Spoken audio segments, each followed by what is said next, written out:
वासुदेवाय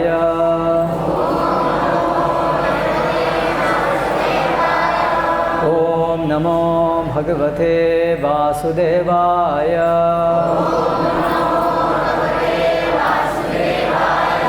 ॐ नमो भगवते वासुदेवाय।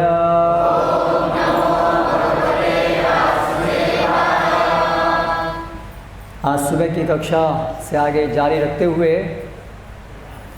सुबह हम चर्चा कर रहे थे कि इंद्रिय भोग कैसे केवल एक धोखा है, षड्यंत्र है माया के द्वारा।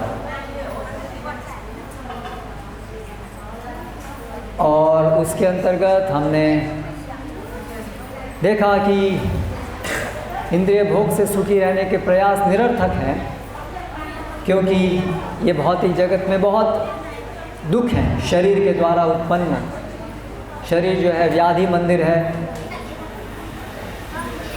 और इसलिए शरीर से सुख प्राप्त करने का विचार गलत है। और अंततः ये शरीर नाशवान है, तो इसलिए जो भी इंद्रिय भोग से मिलने वाला सुख है वो तो ख़त्म होगा, और इसलिए बहुत भयावह है ये जगत। डर, और जहाँ पर डर है वहाँ पर सुख कैसे हो सकता है। फिर हमने चर्चा आरंभ की थी कि ये जो इंद्रिय भोग जो अलग अलग स्तर पे होता है, इंद्रियों के स्तर पे, मन के स्तर पे, बुद्धि के स्तर पे, वो खुद इंद्रिय भोग के प्रयास स्वयं अपने आप में दुख उत्पन्न करते हैं, क्लेश उत्पन्न करते हैं। तो ये हमारी अभी की चर्चा है, कैसे सुख के प्रयास से अपने आप दुख उत्पन्न होता है। तो उसके विषय में 11वें स्कंद में अवधूत ब्राह्मण का दृष्टांत देते हुए भगवान श्री कृष्ण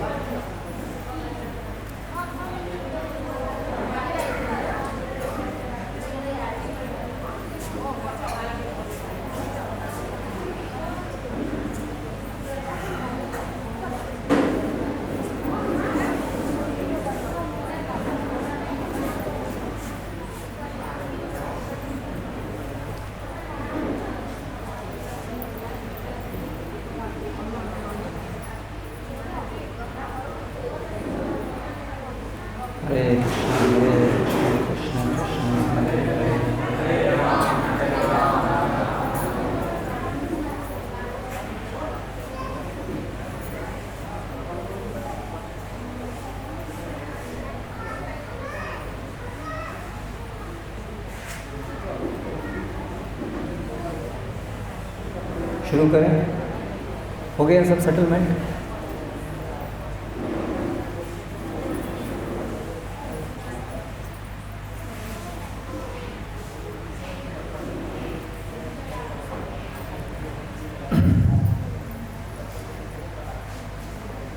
ग्यारहवें स्कंद में भगवान श्री कृष्ण उद्धव को अवधूत ब्राह्मण का दृष्टांत देते हुए बताते हैं कैसे इस भौतिक जगत में सुख प्राप्त करने के प्रयास से दुख मिलता है।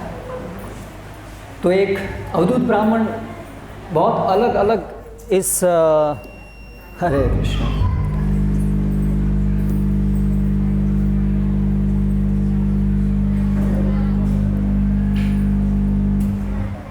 हरे कृष्ण बहुत अलग अलग चीज़ों से सीखते हैं।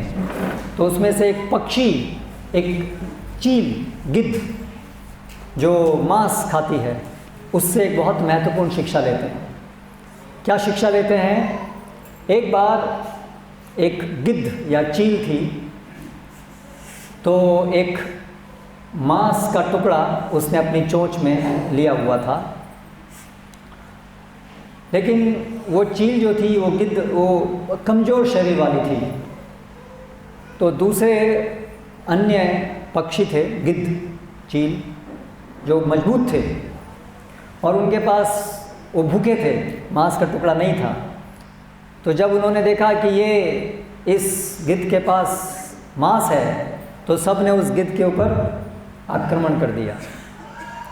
और वो जो गिद्ध कमज़ोर था तो उसने अपनी जान बचाने के लिए वो मांस का टुकड़ा छोड़ दिया, और छोड़ने से उसकी जान बच गई। इस दृष्टांत से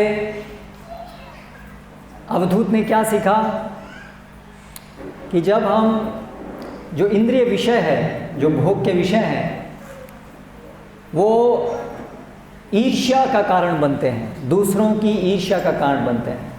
जब हमारे पास धन संपत्ति होती है आवश्यकता से अधिक, विशेष रूप से जब आवश्यकता से अधिक धन संपत्ति होती है, तो सब लोगों की ईर्ष्या हमारी तरफ होती है, द्वेष और ईर्ष्या, और उसके कारण अनेक लोग हमारे शत्रु बन जाते हैं।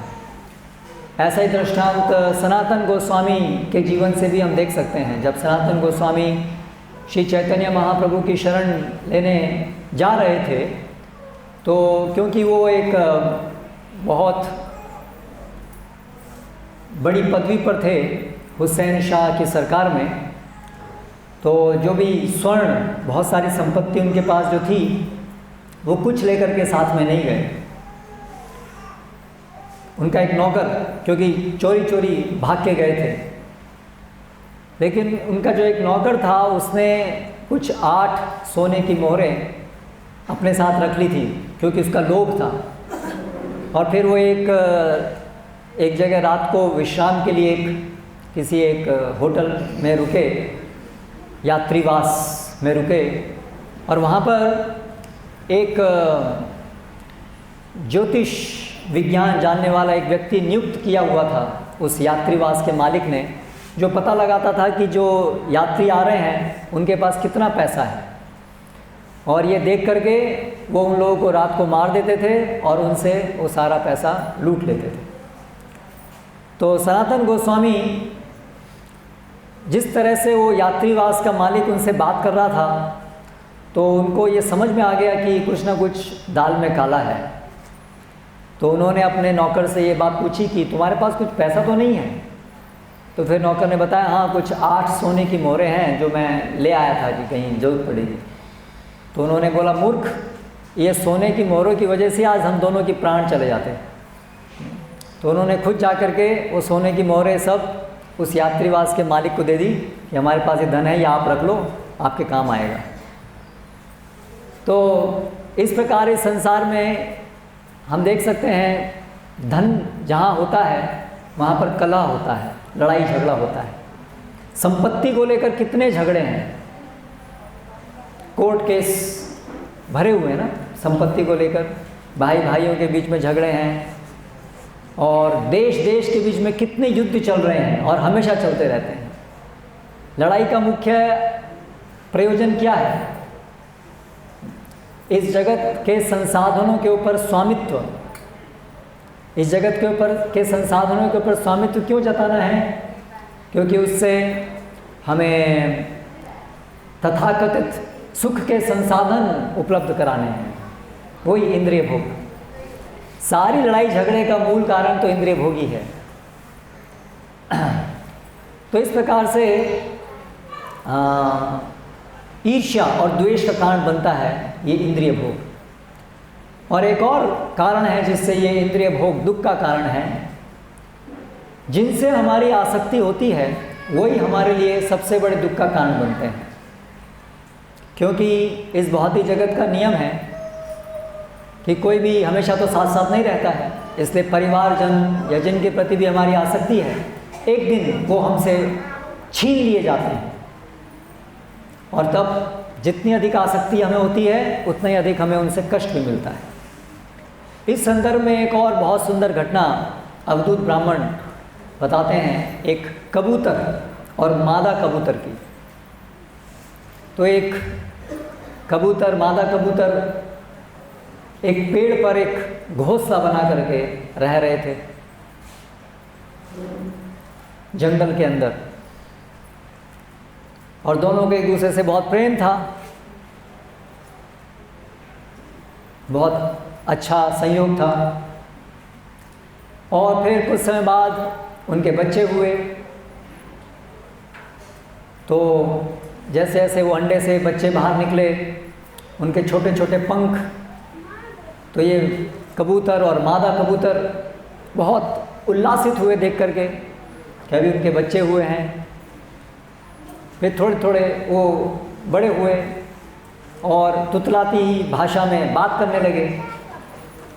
तो माता पिता को जब उनके बच्चे तुतलाती हुई बोली बोलते हैं तो बहुत सुंदर लगते हैं। तो इसी प्रकार से वो कबूतर, मादा कबूतर अत्यंत मोहित रहने लगे उनके बच्चों के ऊपर, और उनके लिए खाना इकट्ठा करना, उनकी देखभाल करना, सारा समय उनका चिंतन उन बच्चों के ऊपर ही रहता था। एक दिन वो कबूतर और मादा कबूतर बच्चों के लिए कुछ खाना इकट्ठा करने बाहर गए, और पीछे से एक शिकारी आया, और शिकारी ने देखा कि ये सब कई सारे बच्चे हैं, तो उसने जाल फेंका और सारे बच्चे उसमें फंस गए। कुछ देर बाद में कबूतर और मादा कबूतर आए वापस घोंसले पर खाना लेकर के, लेकिन उन्होंने देखा कि उनके सारे बच्चे तो शिकारी के जाल में फंस गए और चिल्ला रहे हैं बचने के लिए। ये देखकर जो मादा कबूतर थी वो तो ये दृश्य देख करके ही बेहोश हो गई और ऊपर से टपक गई उस जाल के अंदर बेहोश होकर के, क्योंकि उससे तो देखा ही नहीं गया कि उसके बच्चों की ये हालत हो गई है। और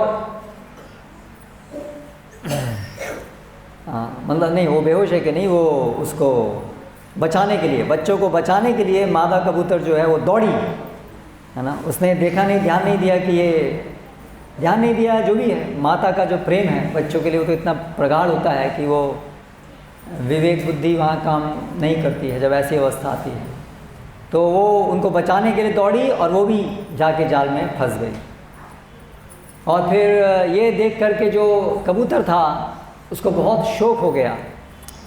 अब उसके जीवन में क्या रह गया, पत्नी भी चली गई, बच्चे भी चले गए, तो उसके लिए तो जीवन जैसे मृत जैसा ही हो गया, मरने जैसा ही मरा हुआ ही हो गया। और वो अत्यंत शोक विलाप करने लगा और बेहोश होकर के गिर गया, और वो भी जाल में फंस गया। और फिर शिकारी बड़ी आराम से जाल में सब पूरे परिवार को लेकर के चला गया। तो इस दृष्टांत से अवधूत ब्राह्मण हमें सिखाते हैं कि इस भौतिक जगत के अंदर अपने परिवारजन या अन्य किसी संबंधित इत्यादि के प्रति जो अति आसक्ति है, अति आसक्ति, आवश्यकता से अधिक आसक्ति, एक स्तर की आसक्ति है धर्म का अनुशीलन करने के लिए जो आवश्यक है, संबंध बना के रखना, धर्म के अनुसार कार्य करना, धर्म के अनुसार साथ में रहना भगवान की सेवा के लिए, वो एक अलग बात है।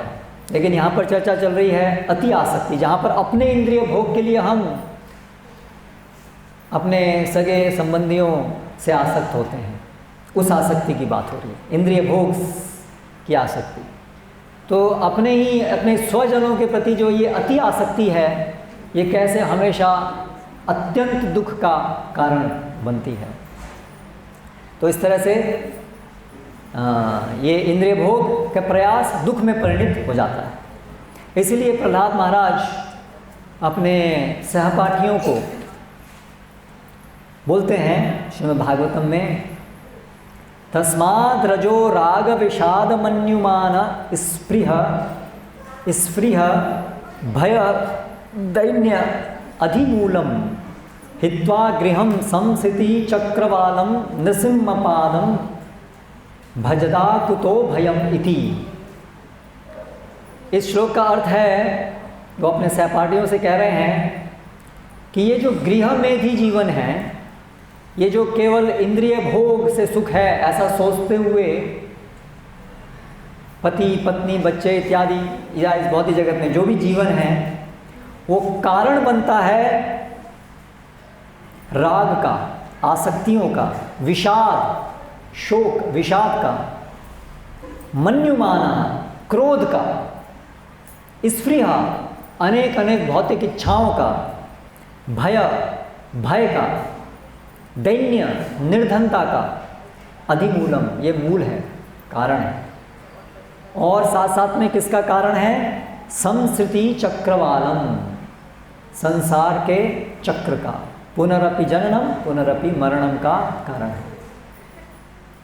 तो जिस होम, हैप्पी होम, जिसको सोच करके सारे लोग प्रेरित होते हैं, अत्यंत आसक्ति पूर्वक, वही हैप्पी होम सारे दुखों का मूल है भागवतम के अनुसार। जिस गृह, जो घर के अंदर केंद्र भगवत सेवा नहीं है, जहाँ पर विषय आसक्ति केंद्र है, वहाँ पर वो घर हमारे सबसे बड़ी, वो प्रिजन हाउस है। एक और श्लोक में बताया, ऐसा घर वो घर नहीं है, वो जेल है।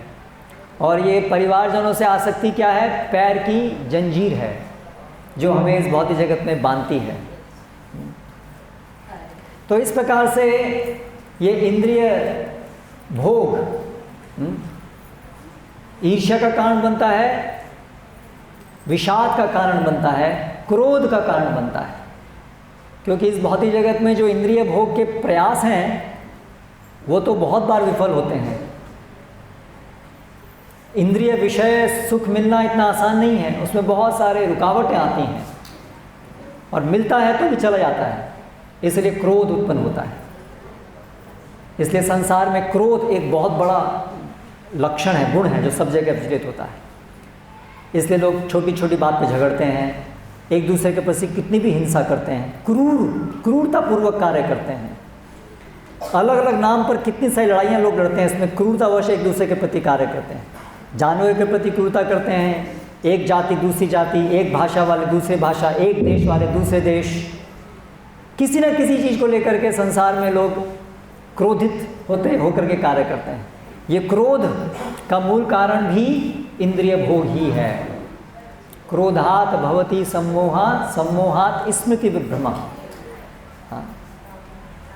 तो इस प्रकार से ये इंद्रिय भोग ईर्ष्या का कारण है, दूसरों की हमारे प्रति ईर्ष्या,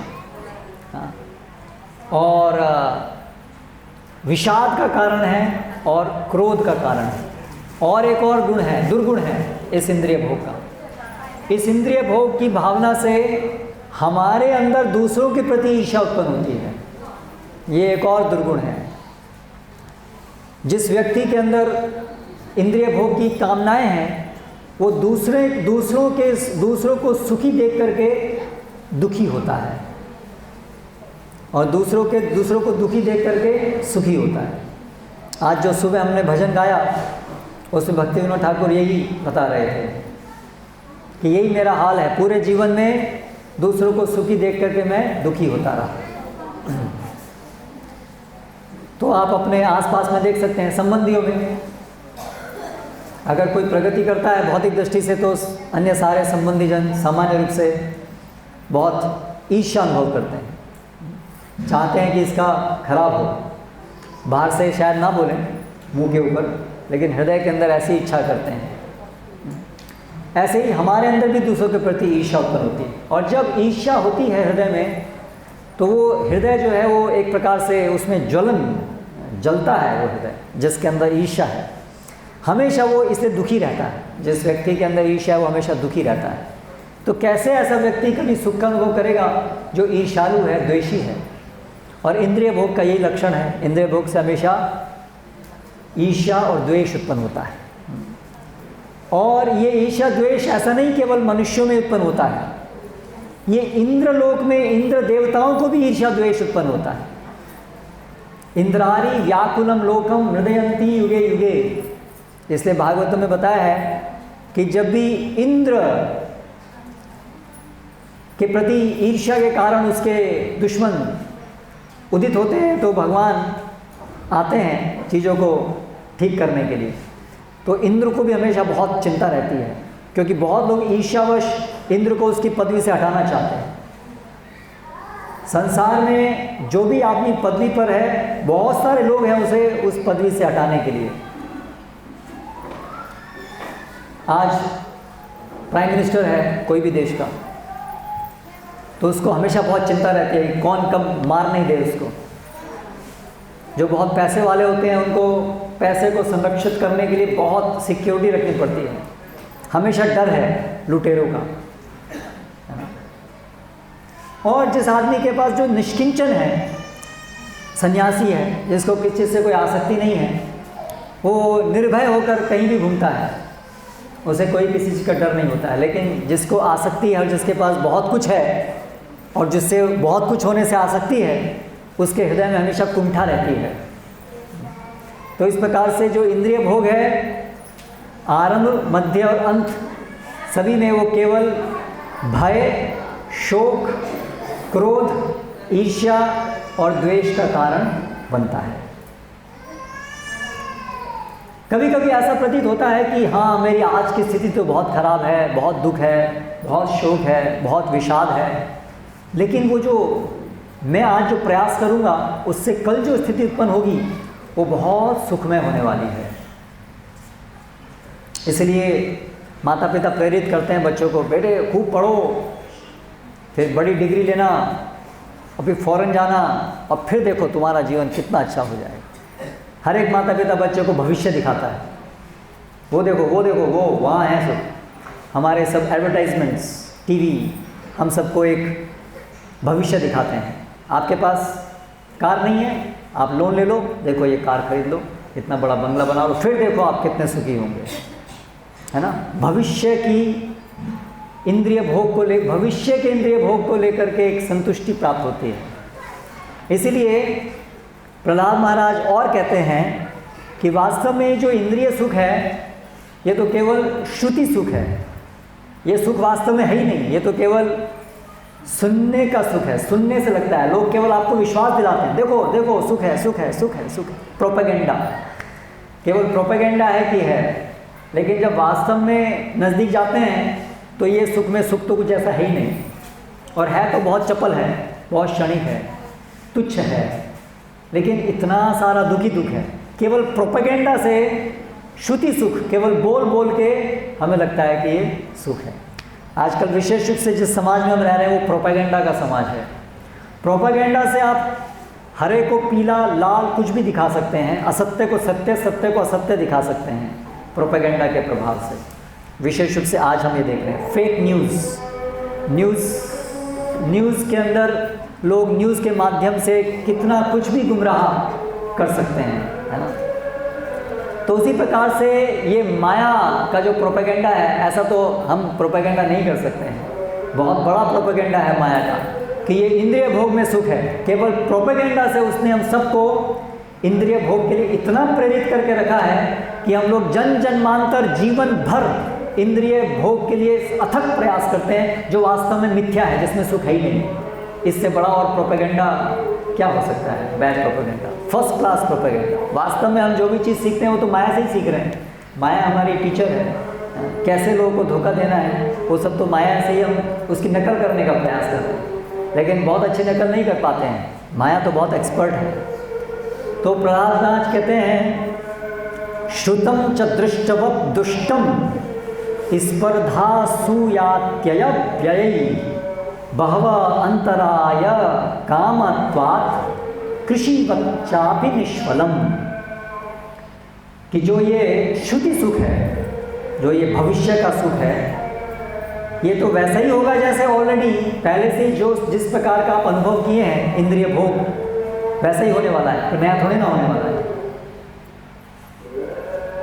नया नहीं होने वाला है। जो आज हमको भौतिक इंद्रिय भोग करके जो अनुभव है, भविष्य में वैसा ही अनुभव होने वाला है, कुछ और बदलने वाला नहीं है, क्योंकि उसका गुण तो वैसा का वैसा ही रहना है। इसलिए पुनः पुनश्चर्वित चर्वणानाम, इसको कहा गया है चबाए हुए को चबाना।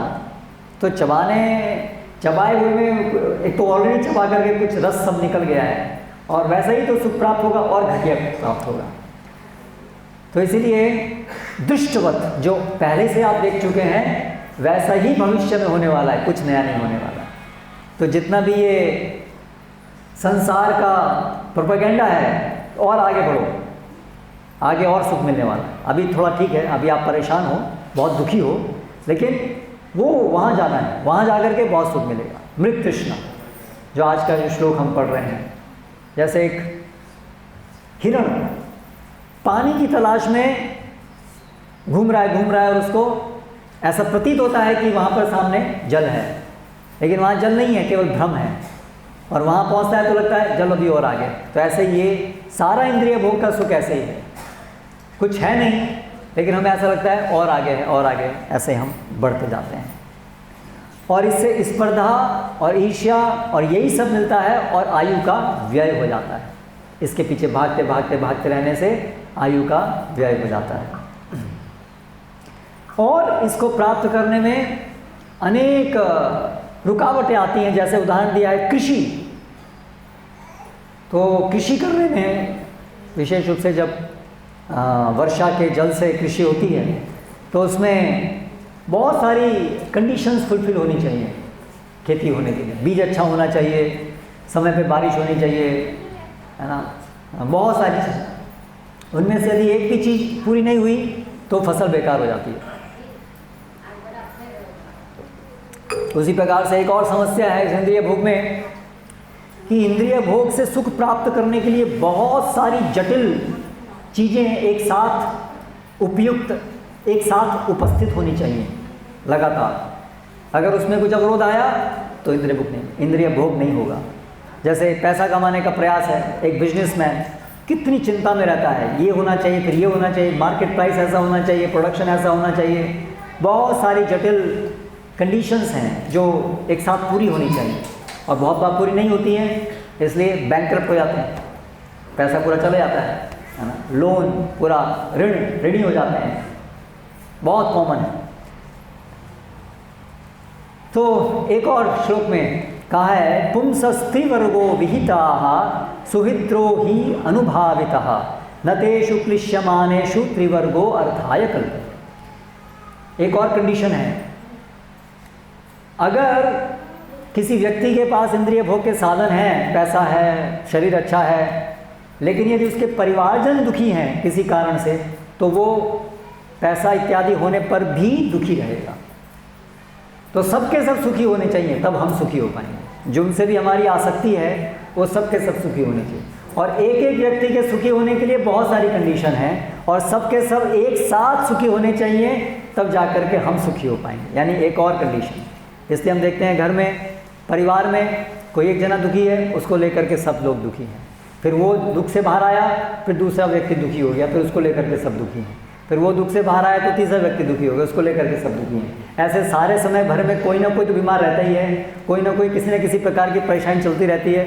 इसलिए हमेशा अंततः ये जो हमारा सपना है कि इंद्रिय भोग से सुख मिलेगा, वो केवल सपना ही रह जाता है। इसीलिए इसको, ये केवल सपना जैसा ही है इंद्रिय भोग वास्तव में।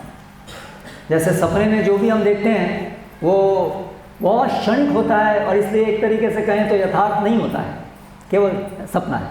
देखा, सपने को हम कभी गंभीरता से नहीं लेते हैं ना। हर दिन हम कितने सपने देखते हैं, हर जीवन में आप आज तक हमने कितने सपने देखे होंगे, लेकिन कभी हम सपने को गंभीरता से लेते हैं? देखते हैं, मुझे बेकार सपना था, बेकार। लेकिन आप देखिए इस सपने को हम कितना गंभीरता से लिए हुए हैं। ये जो सपना है कि इंद्रिय भोग से सुख है, इसको हम कितना गंभीरता से लिए हुए हैं। पूरा जीवन हम इस सपने के पीछे भाग रहे हैं जो स्वप्नवत है। सुप्तस्य विषयालोको ध्यायतो वा मनोरथः नानात्मकत्वात् विफलस् तथा भेदात्म धीर्गुणैः। जो भी ये इंद्रिय भोग के प्रयास हैं वो ऐसे ही हैं जैसे कि सोए हुआ व्यक्ति अलग अलग विषयों को अवलोकन करता है स्वप्न में।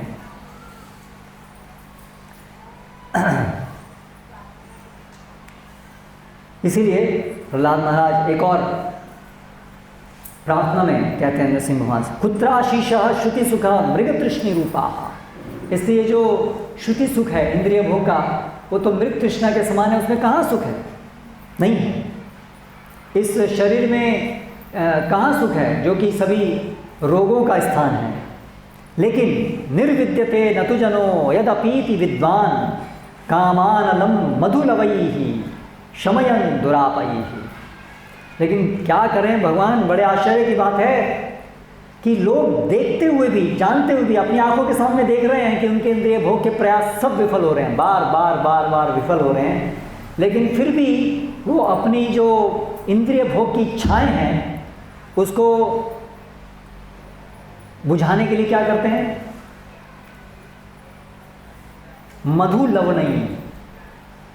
कोई व्यक्ति अगर अग्नि को बुझाने के लिए घी छिड़के तो उसे क्या कहेंगे? महामूर्ख। तो उसी प्रकार से लोग पीड़ित हैं इंद्रिय भोग के प्रयासों में, लेकिन वो अपने इंद्रिय भोग की इच्छाओं को हैंडल कैसे करते हैं? उन इच्छाओं की पूर्ति करके, उन इच्छाओं की पूर्ति का प्रयास। उनकी इच्छाओं की पूर्ति का प्रयास ऐसे ही है जैसे कि अग्नि के ऊपर, अग्नि को घी से बुझाने का प्रयास, अग्नि को घी से बुझाने का प्रयास। तो उसी प्रकार से सभी लोग इच्छाएं होती हैं, सोचते हैं हाँ बहुत इच्छा है, वो इच्छा को पूरा कर लो और फिर ये इच्छा शमित हो जाएगी, फिर मन में शांति हो जाएगी। क्योंकि इंद्रिय भोग की इच्छा ये मन को उद्वेलित करती है। कामातिनाम कतिना कतिधा पालिता दुर्निदेशा तेषाम जात करुणान्मयी न कृपानोपशांति। ये जो अनेक अनेक कामनाएं हैं वो कभी, उनके कभी शमन नहीं होता है, कभी ख़त्म नहीं होती हैं, बढ़ती आती हैं, बढ़ती आती हैं, बढ़ती आती हैं। कभी उनको दया भी नहीं आती है हमारे ऊपर, कैसा कैसा हमसे काम कराती हैं वो भौतिक इच्छाएं। हमारी हंसी उड़ती है समाज में, अलग अलग इतने प्रकार के दुख उससे प्राप्त होते हैं, हमारा शरीर पूरा नष्ट हो जाता है, इतने सारे रोग प्राप्त होते हैं उन इंद्रिय भोग की इच्छाओं की पूर्ति करने में, लेकिन फिर भी ये इच्छाएं खत्म नहीं होती। फिर आगे और शास्त्र में कहा है कि इंद्रिय सुखों में सबसे बड़ा जो सुख माना गया है वो प्रतिष्ठा का सुख माना गया है, नाम, ख्याति। इसलिए जब लोग पहले धीरे बड़े होते हैं, पैसा कमाने का प्रयास करते हैं, अलग अलग गैजेट्स खरीदते हैं और फिर विवाह करते हैं और फिर बच्चों सबके लिए बहुत अच्छे से व्यवस्था करते हैं और फिर अंत में फिर धीरे धीरे अभी चाहते हैं कि नाम समाज में प्रतिष्ठा हो। इसलिए बहुत सारे पहले फिल्म एक्टर एक्ट्रेसेस, बाद में सब राजनेता बन जाते हैं। सेंशुअल लेवल से उठ करके अभी मेंटल लेवल का सेटिस्फेक्शन, नाम, ख्याति। तो ये जो ख्याति है ये इंद्रिय भोग में एक बहुत बड़े प्रकार का इंद्रिय भोग है, सबसे बड़ा इंद्रिय भोग है। क्यों? क्योंकि व्यक्ति को रहता है कि मैं तो मर जाऊंगा लेकिन मेरा नाम मेरे मरने के बाद भी रहेगा। तो ये जो सुख है उसे लगता है कि ये ऐसा सुख है जो मेरे मरने के बाद भी रहेगा, लेकिन सुख तो मरने के बाद नहीं रहता है। करेक्ट। आज हम देखते हैं गांधी जी का, या कहीं यहाँ पर जो भी स्टैचू लगे होंगे, भारत में गांधी और इत्यादि बहुत सारे स्टैचू हैं, हर जगह पर कुछ बड़े विख्यात लोग होते हैं, लेकिन क्या वो विख्यात लोगों को पता है कि ये उनका स्टैचू है? अगर वो किसी और जीवन में, आज तो किसी और जीवन में आ गए होंगे, करेक्ट, वो जीवन में हो सकता है पक्षी हो उसके ऊपर बैठ के बीट कर रहे हों, तो उनको पता भी नहीं होगा कि ये मेरा ही स्टैचू है। तो उससे उनको क्या सुख मिलेगा? वो तो उनसे छीन लिया गया। हमसे जो हमारी परिस्थिति जिसमें हमको सुख मिल रहा था, वो पोजीशन, जब हम मरते हैं तो वो पोजीशन हमसे अलग हो जाती है, हमें उसका कोई चेतना नहीं रहती है ना, वो सब मिल जा हमसे अलग हो जाती है। तो इसलिए ये जो नाम और सुख, नाम, ख्याति से सुख प्राप्त करना, ये और बड़ा भ्रम है। इसलिए भागवतम में कहा है जो भी बड़े बड़े लोग हुए जिनका बड़ा नाम है, फलाना राजा, फलाना अमीर व्यक्ति, आज वो किस नाम से प्रसिद्ध हैं? देखिए बड़े कड़े शब्दों में भागवतम बताया, वो आज किस नाम से प्रसिद्ध हैं? कीड़े, मल और राख, इस नाम से प्रसिद्ध हैं। कृमिविड भस्म संज्ञाते राजा नामनो अपि यस्य च भूतदृक् तत्कृते स्वार्थम किम वेद निरयो यतः। जो कभी राजा नाम से विख्यात थे, अब उनका मरण हो गया, तो जो राजा नाम से विख्यात थे उनका क्या बन गया? जब आदमी मर जाता है तो अलग अलग संप्रदाय में, अलग अलग धर्मों के अनुसार मृत देह को या तो ज़मीन में गाड़ देते हैं, है ना। तो ज़मीन में गाड़ देने से क्या होता है कि या तो अग्नि में जला देते हैं, तो अग्नि में जलाने से राख बन जाता है, ठीक है। या तो उनको ज़मीन में गाड़ देते हैं जिससे कि वो अलग अलग जो कृमि हैं, कीड़े, वो उसको खा करके बलिष्ठ हो जाते हैं, तो कीड़ों के रूप में परिवर्तित हो जाते हैं। या तो उसको फेंक दिया जाता है, पारसी लोग फेंक देते हैं, तो उसको गिद्ध इत्यादि खा लेते हैं, तो उनके मल के रूप में वो परिणत हो जाता है। तो इसलिए जो कल का राजा था वो आज का कीड़ा, मल या राख बन गया। तो क्या है फ़ायदा ये नाम से? लोगों को बहुत क्रेज़ है नाम का, है ना। और जो कल के राजा थे आज वो केवल इतिहास के पन्नों में रह गए हैं। वो नाम कहाँ पर स्थित है? इतिहास के पन्नों में है। और वो पन्ने, कागज़ थोड़े समय बाद में अलग अलग काम में आएंगे। वो क्या रद्दी, क्या बोलते हैं यहाँ पर, रद्दी में बिकेंगे, उसको लोग जो है जलाने के काम में लाएंगे या बहुत कुछ काम में लाएंगे, या रिसाइकिल हो जाएगा वो पेपर, करेक्ट। ये भूपतयो राजन भुंगियते भुवन ओजसा काले न ते कृताः सर्वे कथा मात्रा कथा सूच। कथा मात्रा, केवल हिस्ट्री के पेपर में कथा है, हम पढ़ते हैं, हाँ अकबर ये वो, केवल नाम पढ़ते हैं, उन लोगों का उससे कोई संबंध नहीं है। तो इसीलिए ये नाम ख्याति सब कैसे व्यर्थ है। फिर आगे और शास्त्रों में कहा है कि जो इंद्रिय भोग है इस जीवन में, तो हमने देख लिया एक एक करके कितने सारे दुख केवल प्राप्त होते हैं। सुख का तो केवल एक भ्रम है, और इससे भविष्य में नारकीय दुख प्राप्त होता है। सुख तो भ्रम है लेकिन वो दुख तो वास्तविक है। तो नरकगामी बनते हैं। क्यों नरकगामी बनते हैं? इंद्रिय भोग की इच्छा से। तो शास्त्र का कथन है कि जो भी व्यक्ति देहात्म बुद्धि में है वो जाने अनजाने कोई पाप करेगा ही करेगा। जो भी आदमी देहात्म बुद्धि में है, जो सोचता है कि मैं देह हूँ, मैं शरीर हूँ, वो जाने अनजाने कोई ना कोई पाप कर्म करेगा ही करेगा। जैसे आप देखिए नृग महाराज थे, वो तो पुण्य करना चाहते थे, केवल वो तो पुण्यशाली थे, लेकिन उनसे अनजाने में भी पाप हो गया, बहुत बड़ा पाप, और उससे उनको नारकीय योनि, छिपकली की योनि प्राप्त हुई। तो फिर अन्य लोगों का क्या कहा जाए जो तो पुण्य करना ही नहीं चाहते हैं, जिनको पता ही नहीं है पुण्य क्या, जो तो बहुत बुलंद होकर के, बहुत कॉन्फिडेंस के साथ जो मन में आए वैसा करने को तैयार है। आजकल के ज़्यादातर लोग इस कैटेगरी में।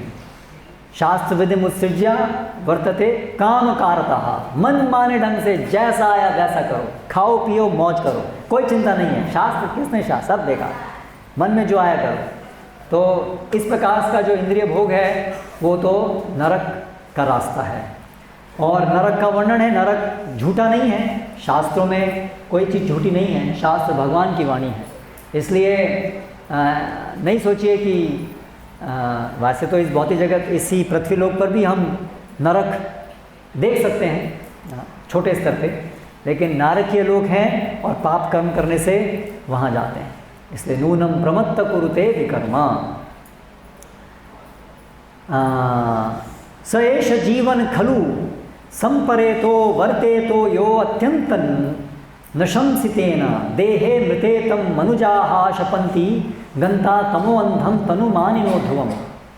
शास्त्र में कहा है जो आदमी बहुत दूसरों को हिंसा करता है, बहुत इंद्रिय भोग के कारण दूसरों के प्रति हिंसा करता है, तो इस देह में रहते हुए भी वो शापित होता है सबके द्वारा, सब उसको शाप देते हैं और उसके द्वारा इस जीवन में भी दुख भोगता है और अगले जीवन में भी नरक को प्राप्त करता है।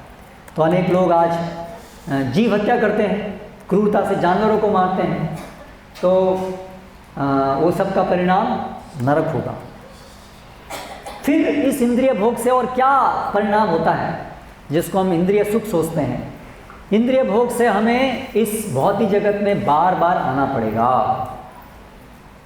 जन्म मृत्यु का चक्र बलिष्ठ होता जाता है। जितना हम इंद्रिय भोग के लिए प्रयास करते हैं उतना ही कर्म निबंधनम, कर्म ग्रंथि और अधिक प्रगाढ़ होती जाती है। छोटा सा सुख, उसके बदले में कई और जन्म पक्के हो गए इस भौतिक जगत के अंदर। और हर एक जन्म का मतलब है बहुत सारे जन्म, मृत्यु, बुढ़ापा, बीमारी, चिंताएं, अत्यधिक अनेक अनेक कष्ट। छोटे से सुख के लिए इतना बड़ा दुष्परिणाम, तो बहुत महंगा सौदा है ये। इंद्रिय भोग का बहुत महंगा सौदा है। सावधान इस सौदे को करने से पहले। और आगे ये जो इंद्रिय भोग के प्रयास हैं, सबसे बड़ा नुकसान इससे क्या होता है?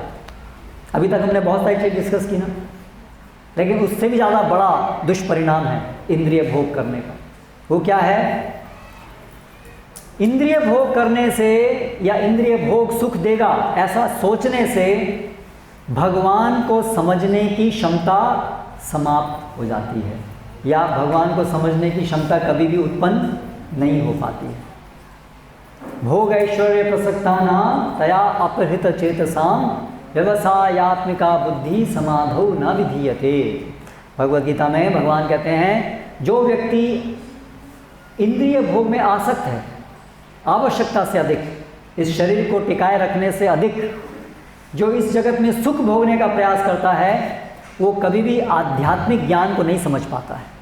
इसीलिए विशेष रूप से आधुनिक समय में, क्योंकि लोग अधिक से अधिक इस भ्रम में हैं कि इंद्रिय भोग सुख है, इसलिए उनकी भगवान को, भगवद गीता को, भागवतम को समझने की बुद्धि समाप्त। किसी को भी अवतार मानते हैं, सामने स्पष्ट वो व्यक्ति ढोंगी है, वो व्यक्ति का चरित्र भ्रष्ट है, वो व्यक्ति बिल्कुल बकवास बोल रहा है, उसके बोलने में कोई आधार नहीं है, लेकिन फिर भी अनेक अनेक लोग उसका अनुसरण करते हैं, उसको भगवान मानते हैं, उसको अवतार मानते हैं। ये कैसे संभव हुआ? क्योंकि उनकी बुद्धि भ्रष्ट हो गई है। इंद्रिय भोग की लालसा के कारण व्यक्ति पशुवत बन जाता है, मूर्ख बन जाता है। उसे आप इंद्रिय भोग दिखा करके कुछ भी मनवा सकते हो उससे। इसलिए आजकल लोगों की ऐसी स्थिति है ना, उनको आप कुछ भी करा सकते हो, उनसे लड़ाई करा सकते हो,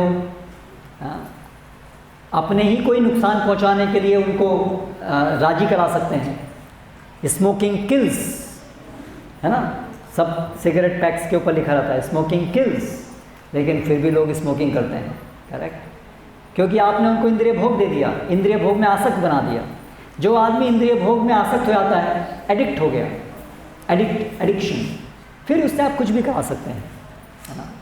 तो इसलिए वो जिनको पैसा बनाना है, बच्चों को बचपन से कार्टून फिल्म्स, चॉकलेट्स और ड्रग्स, इन सब के प्रति आदी बना देते हैं, फिर जीवन भर वो उनसे पैसा कमाते हैं।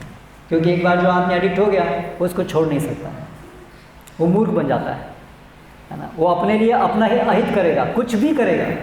तो माया ऐसे ही हमको, हमारे को ये इंद्रिय भोग, थोड़ा सा इंद्रिय भोग दे करके और हमें अपनी सेवा में लगाती है। हम जन्म जन्मांतर माया की डिक्टेशन, माया के आदेशों का पालन करते रहते हैं।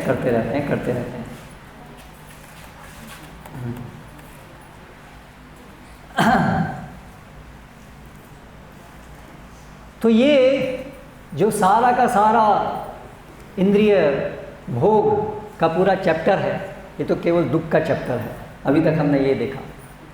तो क्या वास्तव में सुख जैसी कोई चीज़ है भी कि नहीं है, तो ये भी अच्छे समझना जरूरी है। शास्त्रों का जो मार्ग है वो उदासीन मार्ग नहीं है कि कोई सुख नहीं है। ऐसा भी कुछ लोग हैं, बहुत कम हैं, ज्ञानी लोग, जो ये तो जान पाए हैं कि संसार में सुख नहीं है, इसलिए वो निराश हो जाते हैं और निराश होकर के सब प्रकार के प्रयास छोड़ देते हैं, कर्म संन्यास, सब छोड़ दो, सब बेकार। या उनमें से कुछ लोग एक मिथ्या इस स्थान में सुख मिलेगा, ब्रह्म में लीन होना, हम खुद ही एक ब्रह्म हैं जिसमें आध्यात्मिक सुख है, वहाँ पर लीन होने का प्रयास करते हैं। लेकिन हम लोगों का जो मार्ग है, जो भागवत मार्ग है, जो शास्त्रों का मार्ग है, जो शास्त्रों का यथारूप मार्ग है, उसमें बताया है कि वास्तव में ये जो हमें सुख की अभिलाषा, इतनी उत्कंठित अभिलाषा है, ये सत्य है, क्योंकि वास्तव में जीव ऐसे अनंत अक्षय सुख को भोगने का अधिकारी है, लेकिन वो सुख जहाँ हम ढूंढ रहे हैं वहाँ नहीं है। तो जो हमने आज सुबह श्लोक पढ़ा उसमें हमने क्या देखा कि जल एक तालाब है, तालाब में एक प्रकार का पौधा होता है, एक कुशा घास होती है। कुशा घास जो है वो पानी से उत्पन्न होती है, पानी में लगती है जहाँ पानी तालाब होता है, और वो क्या करती है, तालाब के पानी को चूस लेती है और पानी पूरा ख़त्म हो जाता है। लेकिन पानी जो ख़त्म हुआ उसका कारण दिखता नहीं है, क्योंकि उसकी जो जड़ें हैं घास की वो पानी चूस रही हैं। तो ऊपर से समझ में नहीं आया कि पानी ख़त्म क्यों हो रहा है, लेकिन जड़ें उसका पानी चूस रही हैं, और फिर बाद में केवल घास दिखती है। ठीक है, पानी सब उसने चूस लिया और घास दिखती है ना। और ये जो हिरण है वो अभी भटक रहा है, और इस तालाब में अंदर में जो भी थोड़ा बहुत भी पानी है वो भी इसको नहीं दिख रहा है, और वो भटक के अपने प्राण त्याग देता है। तो उसी प्रकार से जो आंतरिक सुख है, आत्मा का सुख, वो है वो तालाब का पानी। आत्मा का सुख मतलब भगवान की सेवा का सुख, और वो जो आंतरिक सुख है उसी से ही ये मिथ्या सुख प्रकट होता है। ये जो मिथ्या सुख है, इंद्रिय भोग का सुख, ये वास्तविक आत्मा के सुख की ही एक उत्पत्ति है, भ्रांत उत्पत्ति है। जैसे घास का उद्गम कहाँ से हुआ, उसी पानी से हुआ, लेकिन वो घास क्या करती है, पानी को चूस लेती है या पानी को ढक देती है। तो उसी प्रकार से ये जो इंद्रिय भोग में मिलने वाला सुख है, इसका उद्गम स्थान तो आत्मा का सुख ही है, लेकिन ये आत्मा के सुख को ढक देता है या उसको चूस देता है, उसको नगण्य बना देता है। और फिर हम इस मिथ्या आवरण से ढूंढते रहते हैं, सुख कहाँ है, सुख कहाँ है, बाहर सुख ढूंढते हैं, जबकि सुख वास्तव में कहाँ है, आत्मा में, हमारे अंदर ही है, लेकिन हम उसे बाहर ढूंढ रहे हैं। जैसे मृग है, तालाब के आसपास घूम रहा है, वहीं पे पानी है लेकिन ढका हुआ है, तो उसको दिख नहीं रहा है, इसलिए वो सब जगह ढूंढ रहा है, लेकिन जहाँ ढूंढना है तालाब में वहाँ नहीं ढूंढ रहा है। तो ऐसी दुर्दैवी हमारी स्थिति है। ये बाह्य स्पर्शेश हो सकता ना विंदती आत्मनियत सुखम, आत्म सुख है ना। और ये जो आत्म सुख है, जो भगवान की सेवा का सुख है, ये इसके सामने ये सारा जो भी इंद्रिय भोग, जो भी सारा का सारा सुख एक साथ मिला दें तो वो भी ऐसा हो जाता है जैसे एक तुच्छ बूंद के समान। तो इसके विषय में कहा है, त्वत्साक्षात् करणाह्लाद विशुद्धाब्धि स्थितस्य मे सुखानि गोष्पदायन्ते ब्रह्मणि अपि जगद्गुरु।